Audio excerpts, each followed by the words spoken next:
Well, hello everybody, this is Dear Mama Sal on an afternoon drive, which is unusual. I'm just picked up my car from intensive care.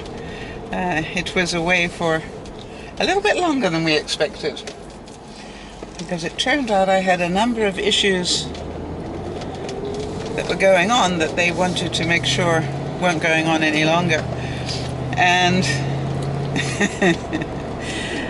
the interesting thing was that I went to pick it up just now, and they told me that the price was $1,500 and something, and I just smiled and said, fine. The guy went, what? And I said, fine. He said, you're not going to complain about that? I said, no. I know what you had to do. I was expecting more than that, actually, so thank you very much for keeping it down to that amount of money. The guy shook his head and he said, basically, what planet are you from? And I said, well, I know what you did. I know those are all expensive things to do. And I think you did a great job for the price.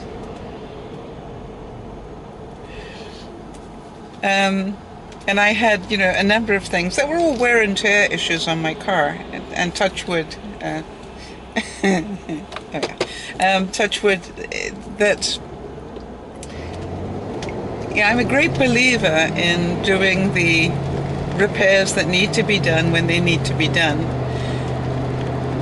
And the interesting thing is, when I went to work, everybody said to me, my gosh, it's going to cost that much. How are you going to find that sort of money? And I said, I've already got it saved up. Well, most of it. And they said, what? And I said, that's why I have savings. That's why I have an emergency account. I have an emergency account for things like this happening. And every month, as some of you know, every month when I go to put my paycheck in, 10% gets put into this emergency account, and it's there for moments like these. Now, it's also my holiday fund, so you understand that I have to be a bit careful with that, which is why when I go on vacation, I have to sort of separately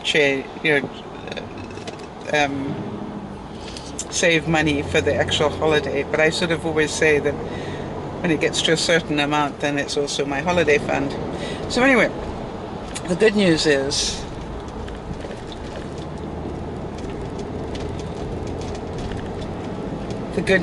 that it's done.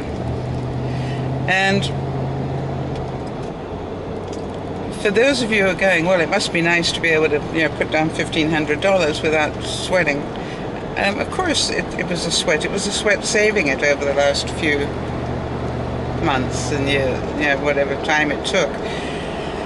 But it isn't by luck. It's not lucky that I had the money. It is what I do. I put money aside, because life has these moments where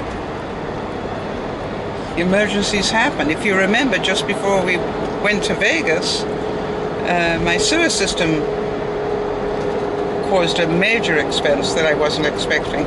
And quite honestly, I'm only just recovering from that.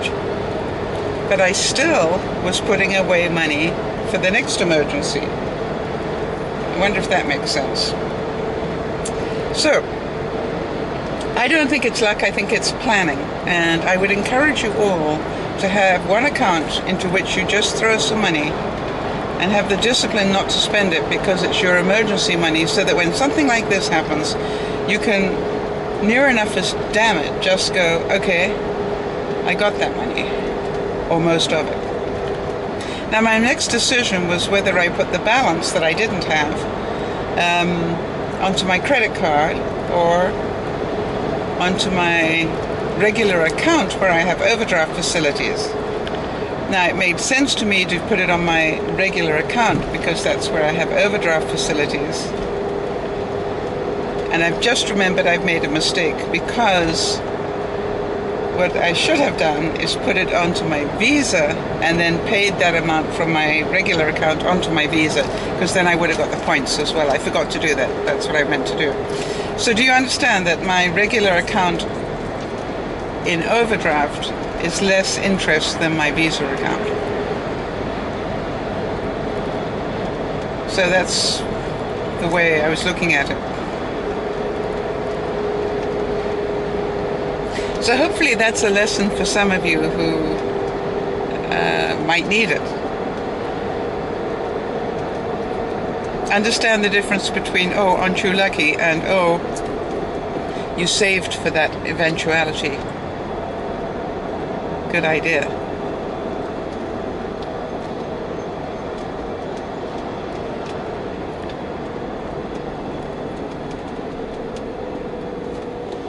And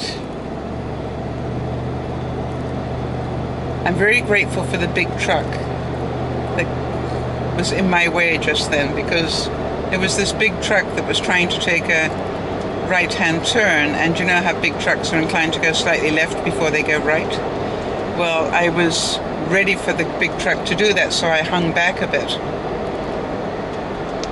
What I didn't know was just after where he turned right, there was a cop, traffic cop, with not a traffic cop, a speeding cop.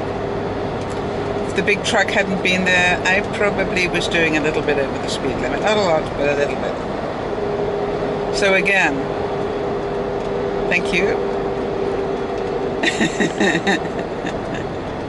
I am most appreciative. I can remember once when I was in Africa, and I'm certain nobody's going to believe this story, and that's okay, but I was in Africa one time, and I was driving between Johannesburg and Durban, which is about a 4-hour drive if you're flying, which I used to. When I say flying, you know what I mean. So I'm in my car, and I'm well ahead of the speed limit. There's no doubt about that, because beautiful, beautiful roads there. And suddenly, from my right-hand side, or whatever it was, a car comes out and slows me down. And I am muttering and grunting because they've come out in such a way that I really have to slow down to be able to stay behind, you know, and not have an accident. And I am muttering and grunting, and suddenly I went ga-dung-ga-dung over a speed trap.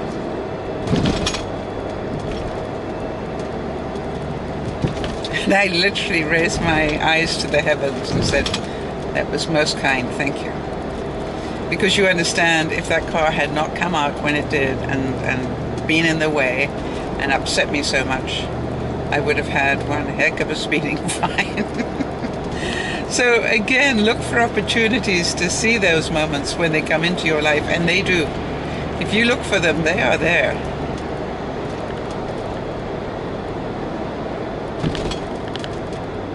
They are really there.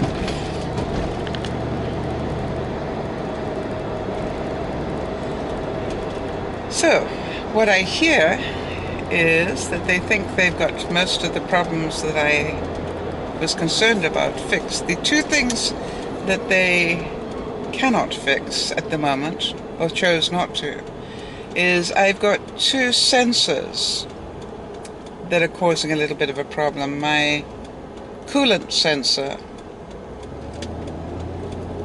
and my gas gauge. I don't know if I mentioned that to you yesterday, but my gas gauge every now and then looks like it's some Prozac or something, or should be, because it just goes and then dies, and then it goes, okay, but this is how much gas you've got. It's just like really quite funny, because you know I get amused by small things. And then the coolant sensor is a coolant sensor, and so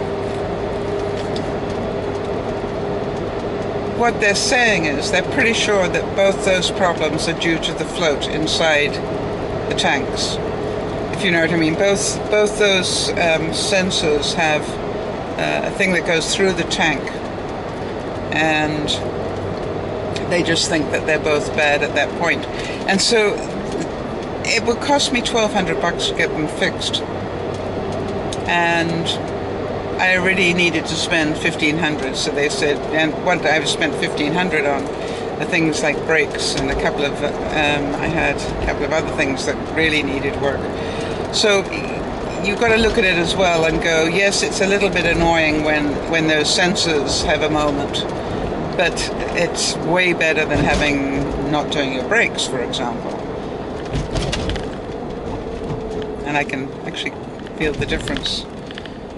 And apparently my shock absorbers had gone as well, which is why it probably was so funny going over the road with the dead bodies in it, as Oz calls them. And of course there's part of me that goes, did I ruin the shocks going over the road with the dead bodies in it? Probably. Well, here's the good news again. They asked me last time if I wanted to buy slightly better quality shocks that were guaranteed for a lifetime. I said sure. So they went within 4 years and they were replaced for free. Now obviously I had to pay for them to be put in, but the actual cost of the shocks was free. We like that price, people. I did ask them if they wanted to add to the bill the 2 Werther's toffees that caramels, hard caramels. Toffee, right? Hard caramel is a toffee. Anyway, so they said they'll put it on my next bill. Okay. So how many people do you know have their car serviced, get hit with a bill for $1,500 and change, and come out smiling?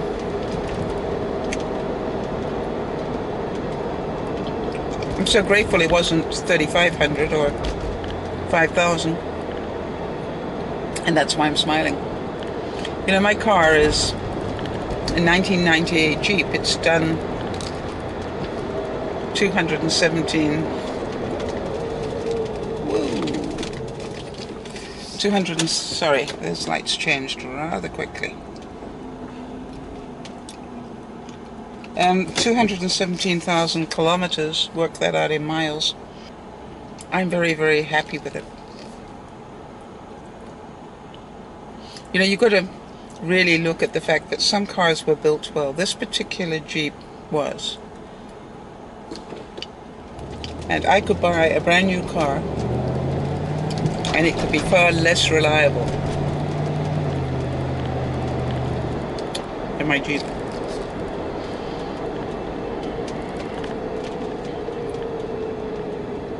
There's no guarantee that just because it's new it's going to be better. Which is difficult. It's a difficult concept for some people to understand. And I think with some of the buildings standards I've seen, that some houses I've seen that were built 400 years ago were built a whole lot better than some of the modern ones I've seen. And I wonder if any of you agree with me on that one. Actually, probably a lot of you have never seen a 400-year-old house being built, so but it really is a good thing. Now, I always used to be around people that thought you change your car every 3 years. And I think a lot of that had to do with ego. I want to have the modern, you know, the in color, the in shape, the in whatever. And I've never been that person, funnily enough. When I buy a car, I need to like the look of it. And I also need to like the color of it. And that's a bit strange, I suppose. But after that, I don't rush to get rid of it if it works. I used to have a turbocharged before this car. And I used to say that, you know, it used to drive on the smell of an oil rag, you know. I mean, I would literally have it serviced give it a good service as well once a year, have them check it over. And if I spent $1,000 on that thing in a year, it was a lot.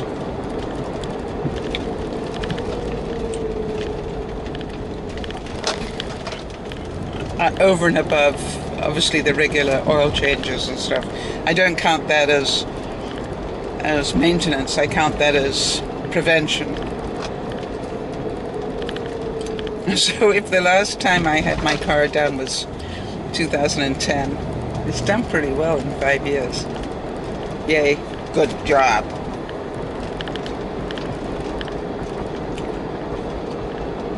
By the way, I'm going over the road with the dead bodies in it, as we call it. And actually, it definitely isn't making the noise at the back of the car that it used to. And it always used to bounce. Ha! And I thought it was the stuff I had in the back that was making the noise, but apparently it was the shocks that were bottoming out. Ah, well.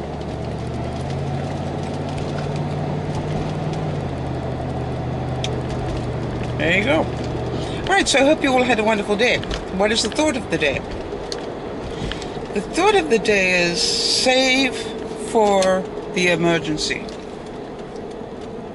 And I'd like to know how many of you do. And don't tell me I would sell if I had enough money. Because you understand it's not about having enough money, it's about taking 10% of whatever you get and putting it away.